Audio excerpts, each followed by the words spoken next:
आपने देखा होगा कि जब भी हम कोई कार्य स्टार्ट करते हैं, प्रारंभ करते हैं, तो हमारे इर्द गिर्द ऐसे लोग मिलेंगे कि आपसे ये कार्य होगा ही नहीं, आपके बस की बात नहीं है, आप ये काम नहीं कर सकते। हमारा मजाक बनाएंगे, उपहास करेंगे, विरोध करेंगे। और वो समय आपकी परीक्षा है। आपका जो साहस है, आपकी जो बहादुरी है, वो वहां सिद्ध करेगी कि आप अपने निर्धारित लक्ष्य को अचीव करेंगे या नहीं करेंगे। आप अपने लक्ष्य को प्राप्त करने के लिए कितना प्रयास, सार्थक प्रयास करते हैं। वो कहते हैं कि आपकी जो काबिलियत है वो दूसरों की राय पर निर्भर नहीं करती। आपकी काबिलियत तो आपके सार्थक प्रयासों पर निर्भर करती है कि आप कितना प्रयास करते हैं। 1000 किलोमीटर की यात्रा जब आप स्टार्ट करते हैं तो हमेशा एक कदम से स्टार्ट करते हैं। वो कहते हैं कि मंजिलें यूं ही नहीं मिलती राही को, मंजिलें यूं ही नहीं मिलती राही को, जुनून सा दिल में जगाना पड़ता है।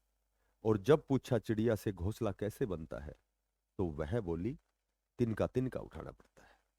नमस्कार प्यारे बच्चों, बहुत अच्छी लेटेस्ट अपडेट है। देखो, कल भी मैंने जेवीटी के ऊपर, एस्टेट के ऊपर अपडेट दी थी। आज तुरंत प्रभाव से अगले दिन ही मैंने फिर एस्टेट के ऊपर और आपका जो है जेवीटी रेस्ट ऑफ हरियाणा के ऊपर।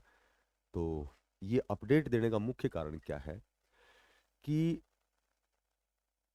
आपके जो रेस्ट ऑफ हरियाणा जेवीटी के जो फोरम है, नोटिफिकेशन है, बहुत जल्दी आने वाले हैं।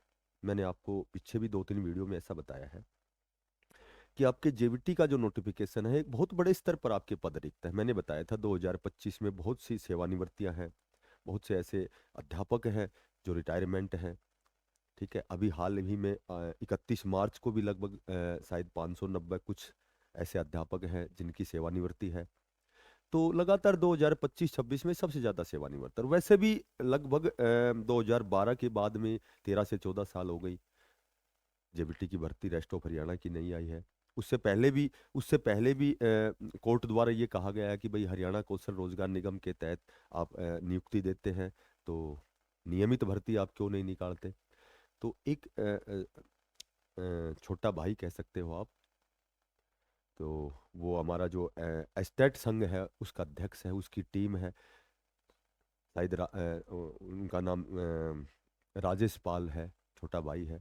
तो उनकी टीम लगातार इसमें प्रयास कर रही है कि भाई हमारे रेस्ट ऑफ हरियाणा जेबीटी की भर्ती क्यों नहीं आ रही है। 14 साल हो गई, हर साल एस्टेट तो होता है लेकिन जेबीटी रेस्ट ऑफ हरियाणा की भर्ती नहीं आती। तो कल मेरी उनसे बातें हुई थी, तो उन्होंने कहा कि जो हरियाणा को, मैंने पूछा कि ये हरियाणा कौशल रोजगार निगम के तहत 103 प्रकार के जो पद थे, उनके ना तो शॉर्टलिस्ट के मैसेज आ रहे हैं। ऐसा वित्त विभाग द्वारा भी उसको कंसिडर किया गया था। और मेंशन भी हुई थी कि जेबीटी की लगभग 1800 पदों पर, या फिर टीजीटी पीजीटी है, क्लर्क है, ड्राइवर है, तो इनके पदों पर भी शॉर्टलिस्ट के मैसेज आने थे। तो उन्होंने बताया कि ये मैसेज नहीं आएंगे क्योंकि इन पर हमने सटे लिया है। और जो रेस्ट ऑफ हरियाणा जेबीटी की जो हमारी भर्ती है वो बहुत लंबे समय से नहीं आई है। बहुत से ऐसे साथी हैं जो ओवर एज भी हो गए हैं, क्योंकि जर्नल की जो आयु सीमा है 18 से 42 है। और बहुत से ऐसे साथी हैं जो 42 से भी क्रॉस कर गए हैं, ऊपर चले गई है। तो उनकी टीम ने मिल करके, और माननीय जो हमारे मुख्यमंत्री जी हैं, उनसे उन्होंने निवेदन किया था कि कम से कम हमें 3 साल की तो छूट मिलनी चाहिए। ठीक है। और चूंकि हरियाणा जो कौशल रोजगार निगम के तहत यदि शॉर्टलिस्ट के मैसेज आते हैं तो कहीं ना कहीं हमारी जो भर्ती है उसमें फिर विलंब होगा, वो फिर थोड़ा और समय लगेगा। तब तक और भी साथी ऐसे हैं जो ओवर एज हो जाएंगे। तो उनसे जो मेरी बातें हुई है उसी के अनुसार कि आपकी जो रेस्ट ऑफ हरियाणा की जो भर्ती है वो बहुत ही शीघ्रता से गिराने वाली है। लगभग 7,000 के लगभग जो पद हैं वो रिक्त हैं। और यदि ये जी ओरिजिनल डाटा की बात करें, कितने रिटायरमेंट हुए हैं, कितनों की पदोन्नति हुई है, प्रमोशन हुए हैं, तो ये डाटा कहीं न कहीं और भी ज़्यादा हो सकता है। ये भी हो सकता है, ये भी हो सकता है कि पहले आपके जैसे नियमित भर्ती तो आनी है, उसके बाद हो सकता है कि आपकी कुछ रिक्वायरमेंट यदि होती है, जब आपका ये ट्रांसफर ड्राइव चल रहा है, इसकी जब ये कार्य जब संपन्न होगा, उसके बाद में डाटा निकल के आएगा कितने स्कूलों में कितने जो अध्यापकों के पद हैं वो रिक्त हैं। तो संभवतः आपके हरियाणा कौशल रोजगार निगम के जो मैसेज हैं, जो आपकी ज्वाइनिंग प्रक्रिया है, वो नियमित भर्ती के बाद ही होगी, जहाँ तक उस छोटे भाई ने मुझे बताया है, उससे मेरी बातें हुई हैं। ठीक है। तो आपके जो हरियाणा कौशल रोजगार निगम के तहत थोड़ा सा चयन प्रक्रिया में भी थोड़ा सा संदिग्ध है। आयु के ऊपर कुछ चला हुआ है। जैसे आयु की यदि हम बात करते हैं, तो जो नियमित भर्तियां होती हैं उसमें जो बड़ी एज का कैंडिडेट होता है उसको बेनिफिट होता है। और यहाँ जो हरियाणा कौशल रोजगार निगम में 24 से 36 जिसकी एज है उसको एज के 10 नंबर मिलते हैं। 36 से 42 वाले को 5 नंबर मिलते हैं। तो थोड़ा सा यहाँ कंट्रोवर्सी है, यहाँ भी थोड़ा सा सोचने का जो विषय है।